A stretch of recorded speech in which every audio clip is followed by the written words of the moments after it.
Seja muito bem-vindo ou bem-vinda ao projeto 14. Antes de apresentar o projeto, eu quero fazer algumas considerações sobre o projeto anterior, o projeto 13. Como você já sabe, o projeto 13 foi desenvolvido do zero usando HTML, CSS e muito JavaScript.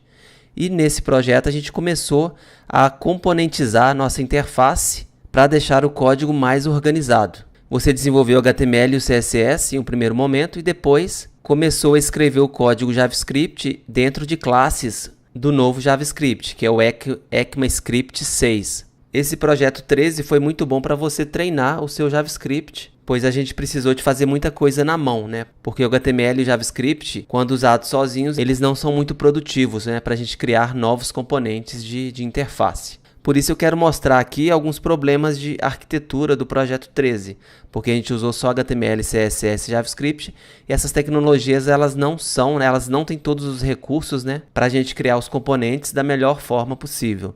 Existem aí até especificações, né, das novas versões, tanto do HTML quanto do JavaScript, que terão mais suporte a componentes. A gente vai conseguir criar as nossas próprias tags, que é o cenário ideal. A gente conseguir criar as próprias tags e manipular essa informação, né, através de propriedades, usando aí o JavaScript. Eu separei aqui alguns problemas do projeto 13 e agora eu vou mostrar alguns exemplos de cada um desses problemas aqui. O primeiro problema que eu listei é que o JavaScript está altamente acoplado ao HTML. E o que isso significa? Significa que aqui no Grocery List, por exemplo, eu faço várias referências, não só aqui, mas em todos os componentes, né? Eu faço muitas referências ao código HTML. Então, um exemplo para ficar bem claro aqui, é essa linha de código 38 aqui. Então, veja, eu estou buscando o componente, usando aquela função que a gente criou, né? O componente, o elemento HTML que tem o ID Grocery List. Ops, deixa eu voltar aqui. Então, se eu vier aqui no HTML, eu preciso ter, né, um elemento aqui que tenha aquele ID. Se eu trocar esse nome de ID aqui no meu HTML, o meu JavaScript automaticamente para de funcionar. Então, eu preciso alterar lá no HTML e alterar aqui no JavaScript também. E quando a gente está programando, sempre que a gente precisa fazer alterações, altera em um ponto e tem que alterar obrigatoriamente em outro ponto, isso é algo bem ruim. Significa que o nosso código está se repetindo. Então, o ideal é que se o meu aplicativo, a aplicação tem um problema, um bug, o que seja, eu altere apenas em um ponto. Então, nesse caso aqui, por estar altamente acoplado, né, meu JavaScript com HTML, se eu alterar aqui o nome da classe, eu preciso mudar aqui também e mudar em todos os outros lugares, né, que façam referência a esse ID do elemento HTML. Então, esse é o primeiro ponto. Então, veja que eu sempre estou buscando, né, isso no meu código inteiro. Eu sempre busco um elemento HTML e manipulo aqui, uso o inner HTML para colocar informação ali naquele elemento. Então, isso a gente usou, nosso aplicativo está funcionando perfeitamente, mas a gente acabou ficando com esse problema aí. E esse problema não foi porque a gente fez alguma coisa errada, não. É porque a gente tinha bem definido, né, as tecnologias que a gente podia usar. Então, seria HTML, CSS e JavaScript puro. Então, isso eram pré-requisitos para esse projeto 13. Então, por isso que ficou essas falhas, entre aspas, né, essas falhas aqui. E considerando que o projeto 13 foi um projeto simples, né, um projeto muito pequeno, isso até que não traz muitos efeitos colaterais não, então isso é bem contornável no nosso caso aqui. Esses 3 pontos aqui, eles trariam muita dor de cabeça se a gente estivesse trabalhando aí com um projeto. Imagine aí um projeto com 30, 40, 50 componentes desenvolvidos dessa forma aqui, né, usando só HTML, CSS e JavaScript puros. Tá, ok? De qualquer forma, é muito importante que você tenha ciência disso, que isso vai ajudar, né, a sua formação como programador profissional. O segundo ponto aqui é negativo, né, em relação ao projeto 13, e como eu disse, por limitação das tecnologias que era pré-requisito para a gente usar, né, porque eu poderia chegar no projeto 13 e falar que a gente ia usar tecnologia A, B, C ou D. E talvez a gente não teria esses problemas aqui, mas teria outros problemas. Então, isso foi exclusivamente por causa das tecnologias que a gente precisou usar, focando só no HTML, CSS e JavaScript. Então, o segundo ponto aqui é que foi necessário instanciar os objetos manualmente. Nesse caso aqui, novamente, né, por ser um projeto muito pequeno, a gente tem só 4 classes aqui, isso nem chega a ser um problema muito grande não. Seria um problema muito grande se a gente tivesse aí 40, 50 componentes, tá ok? Então um exemplo aqui que a gente precisou instanciar manualmente, a gente tem o app.js, que a gente instanciou a classe principal, né, que é o Grocery List, e aqui no Grocery List a gente saiu instanciando outros componentes, outras classes aqui também. Então isso que eu quis dizer aqui nesse segundo ponto aqui. Esse terceiro ponto aqui, mesmo com o nosso aplicativo sendo pequeno, né, a gente acabou tendo um trabalho a mais por ter que fazer isso aqui na mão. Então a gente precisou renderizar, controlar na renderização dos componentes. Um exemplo que eu tenho para te dar é no componente Grocery Item, por exemplo. Então não sei se você se lembra, né? A gente precisou criar e implementar esse método render aqui, que pegava lá no HTML um template também usado, a gente usou só HTML puro, né? A gente pega um template aqui e sai substituindo, usando o replace, para substituir aqui as variáveis aqui do template. Então nesse caso aqui a gente teve um trabalho a mais e que foi um ponto negativo, mas com as tecnologias que a gente tinha à nossa disposição foi a solução, entendeu? Que no final das contas levou a gente a conseguir chegar a ter um aplicativo totalmente funcional. Então esse é o terceiro ponto aí. Outro ponto ainda relacionado com essa questão de renderizar, né? Não sei se você se lembra, sempre que a gente precisava alterar, fazer uma alteração, adicionar um item, por exemplo, então a gente tinha aqui o método adicionar, né? Então a gente adicionava um novo item à nossa lista de compras.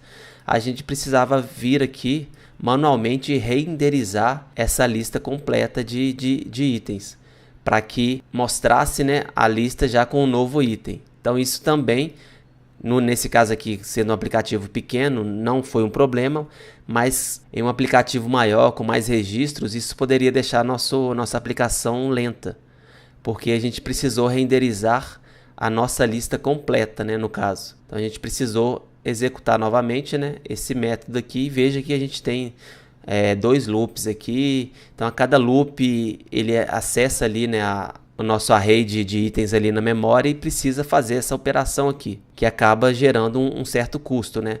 No nosso caso aqui é praticamente imperceptível, porque o nosso aplicativo é muito pequeno e a gente está em ambiente de desenvolvimento aqui, né? Mas se fosse um aplicativo maior, com muitos usuários, com muitos registros, né, isso poderia vir a ser um problema de performance do aplicativo. Beleza? Então esses foram os 3 pontos que eu separei aqui, que foram que eu considerei problemáticos, problemas de arquitetura, né, do projeto 13. E são problemas que já foram enfrentados e solucionados por outros programadores. Não sei se você percebeu, mas quando a gente está programando, a gente precisa, em um primeiro momento, a gente resolve os problemas do cliente. Então o cliente pediu para a gente criar um aplicativo de lista de compras, então a gente tem a missão de resolver, né, de criar esse aplicativo.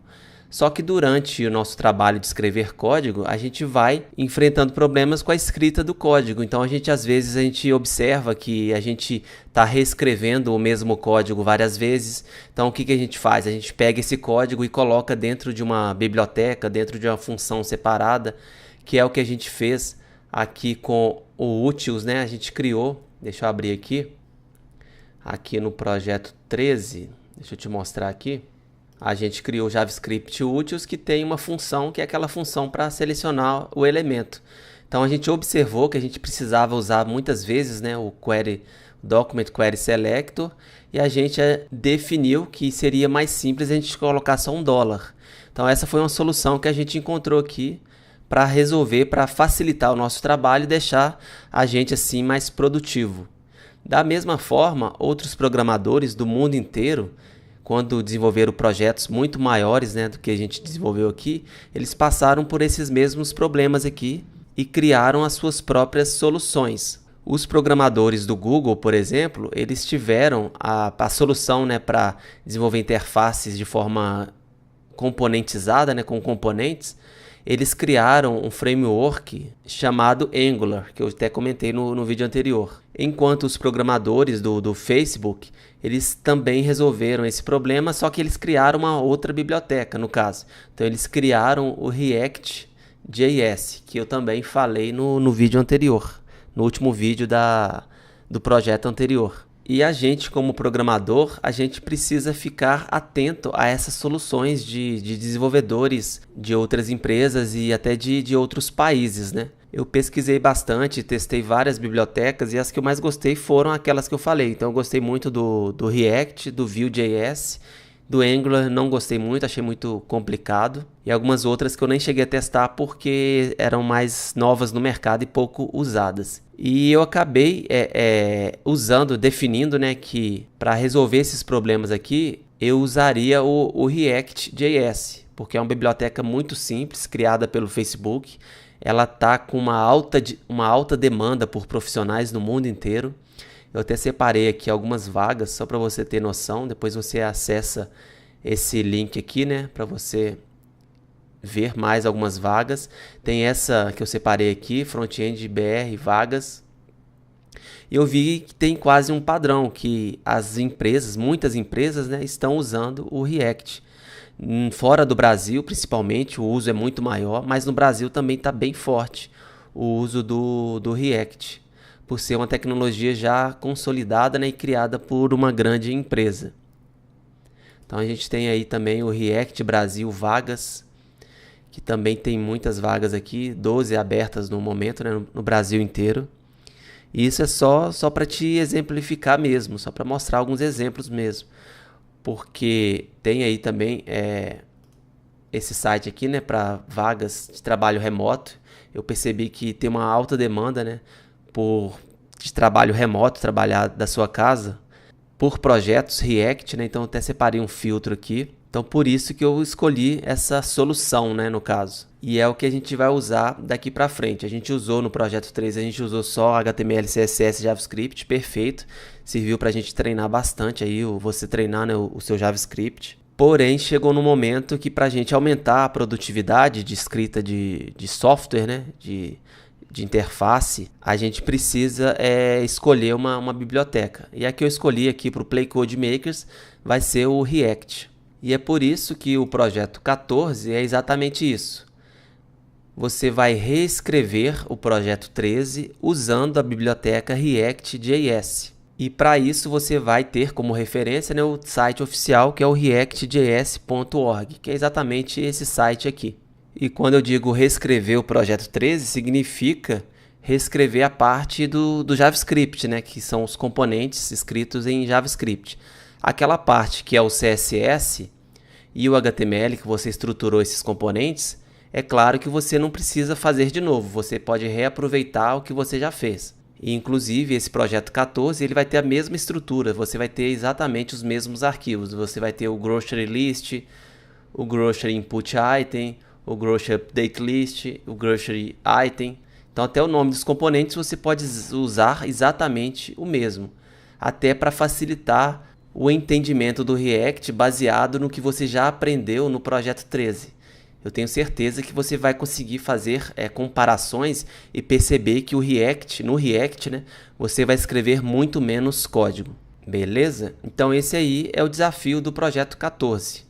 Então você vai precisar, antes de iniciar, né, você vai precisar estudar React.js. Essa referência, o site oficial é excelente. Tem aqui o tutorial. Tem aqui explicando, né, o que é o React. Então aqui fala que ele serve, né, para você criar interfaces interativas. Ele é baseado em componente, então você pode encapsular, né? Também é escrito, né? A lógica é escrita em JavaScript. E você, usando o React, você aprende uma vez e escreve código para qualquer plataforma. Então, no caso aqui, quando ele fala qualquer plataforma, ele está se referindo principalmente, né, ao React Native. O React Native é uma biblioteca que foi baseada no React, também criado pelo Facebook, que serve para a gente criar aplicativos Android e iOS. Então, uma vez que você aprende o React, você vai estar apto também a escrever aplicativos nativos, tanto para iOS quanto para Android. tá ok? Mas você não precisa se preocupar com o React Native agora não, vamos focar aqui no React, que depois, quando a gente estiver na hora certa, no momento certo, a gente vai começar a usar o React Native também, tá ok? Então, nessa primeira página aqui tem um exemplo de código, um componente simples aqui, que veja você, é muito parecido com o código que a gente já escreveu. Então, a gente criou lá uma classe, então a gente vai ter uma classe JavaScript aqui também, só que no caso do React a gente vai estender, ou seja, a gente vai herdar, né? Para você que já sabe orientação a objetos, a gente vai herdar da classe react.component. E no caso, a gente vai ter o código HTML, né? O nosso template que a gente usou no projeto 13, a gente vai usar dentro do próprio código JavaScript. Isso vai permitir que o nosso código fique ainda mais organizado, porque quando a gente desenvolveu o projeto 13, a gente tinha, né, um arquivo separado com o nosso código HTML. Então a gente precisava ter um template separado, que a gente fazia referência aqui, a gente precisava fazer referência aos outros componentes, né? Então, na verdade, os componentes eles ficavam todos dentro de um mesmo arquivo HTML. Usando o React, isso vai ficar mais organizado. Então, cada componente, cada arquivo JavaScript vai conter o código referente àquele componente. Beleza? Então, mais alguns exemplos aqui, só para você entender. Então, a gente tem um componente que seria um timer, né? Que mostra uma contagem aqui. Então, tem os métodos, tem o método construtor, é uma classe JavaScript normal, igual a gente já viu antes. Então, tem o método construtor, tem o método aqui chamado de tick, e aqui embaixo também tem a parte de renderizar, que é o HTML propriamente dito. E aqui eu deixo com você para você dar uma olhada aqui e testar mesmo, alterar esse código aqui.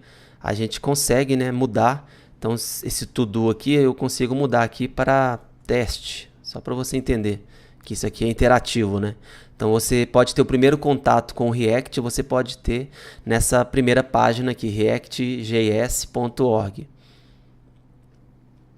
Beleza? Então é isso, essa referência é excelente. Você pode seguir aqui com o iniciar, né? Get started. Tá em inglês a referência, mas tem muito código. Mesmo se você for um pouco iniciante em inglês, você não vai ter dificuldade não. E novamente é uma oportunidade aí para você treinar o seu inglês. Então use lá o Google Tradutor para você ir aprendendo as palavras que você ainda não sabe, tá ok? Então fica aí esse desafio para você usar o React, reescrever no projeto 13 usando o React, e eu espero que você aprenda e se divirta bastante aí com esse novo desafio. Se tiver qualquer dificuldade para iniciar, se não souber, né, como iniciar o projeto, não deixe de me avisar lá no WhatsApp, que eu vou te dar as dicas aí para você continuar progredindo no Play Code Makers, beleza? É isso aí, bom trabalho, grande abraço, até mais e tchau!